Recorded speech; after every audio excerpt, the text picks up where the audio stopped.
राजस्थान में किसकी सरकार होगी, इसका फैसला राजस्थान की जनता करेगी, कोई और नहीं। विधानसभा लोकसभा चुनावों के लिए ये बात कहना थोड़ा सा सही लगता है, लेकिन आप समझिए कि जब यही बात पंचायत और निकाय चुनावों के लिए कही जाने लगे तो समझ जाइए कि अब पंचायत और निकाय के चुनाव बहुत ज्यादा जरूरी हो चुके हैं। कांग्रेस हो, बीजेपी हो, आरएलपी हो, आम आदमी पार्टी हो, यहाँ तक कि असदुद्दीन ओवैसी की एआईएमआईएम हो, सपा हो, तमाम पार्टियां हैं वो राजस्थान के पंचायत और निकाय चुनाव में किस्मत आजमाने की बात कर रही है। आप समझ सकते हैं ये बात इसलिए कर रही है क्योंकि 2028 में जो विधानसभा चुनाव होंगे उसमें सरकार किसकी बनेगी, कौन जीतेगा, इसका फैसला पंचायत और निकाय चुनावों के नतीजे ही तय करेंगे। तो चलिए आज विस्तार से बात करते हैं सचिन पायलट और गृह मंत्री अमित शाह के उस बयान की जो बहुत से सवाल खड़े करता है।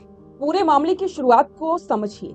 केंद्रीय गृह मंत्री अमित शाह हाल ही में राजस्थान के दौरे पर थे, जहां उन्होंने अलवर और चित्तौड़गढ़ से 32 जिलों के लिए 12,000 करोड़ रुपए से ज्यादा के प्रोजेक्ट्स का शिलान्यास और लोकार्पण किया। इस विशाल रैली और सरकारी योजनाओं के बाद अमित शाह ने सोशल मीडिया पर पोस्ट करते हुए बीजेपी के पक्ष में भारी जन समर्थन का दावा किया। शाह की रणनीति साफ थी, विकास योजनाओं के सहारे ग्रामीण और शहरी मतदाताओं में ये संदेश देना कि प्रदेश में डबल इंजन की सरकार मजबूती से काम कर रही है और आने वाले स्थानीय निकाय और पंचायत चुनावों में कांग्रेस के लिए कोई गुंजाइश नहीं बची। अमित शाह के इस दावे पर राजस्थान कांग्रेस के तमाम बड़े नेताओं ने प्रतिक्रिया दी, लेकिन सबसे सटीक और धारदार रिएक्शन आया सचिन पायलट का। पायलट ने सीधे केंद्रीय नेतृत्व के नैरेटिव को चुनौती दी। पायलट का कहना है कि जनता का फैसला कोई और नहीं, राजस्थान की जनता करेगी। इसके 3 बड़े राजनीतिक मायने निकाले जा रहे हैं। पहला, पायलट ने ये संदेश देने की कोशिश की कि राजस्थान का मतदाता बाहरी दावों या दिल्ली से तय किए गए नैरेटिव से प्रभावित नहीं होता, बल्कि स्थानीय मुद्दों पर खुद फैसला लेता है। बीजेपी के अति आत्मविश्वास पर वॉक किया।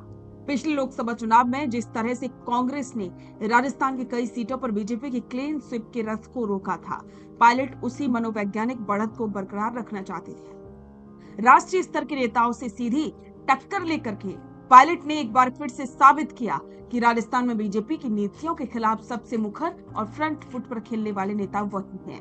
अब सवाल आता है कि जमीन की हकीकत क्या है?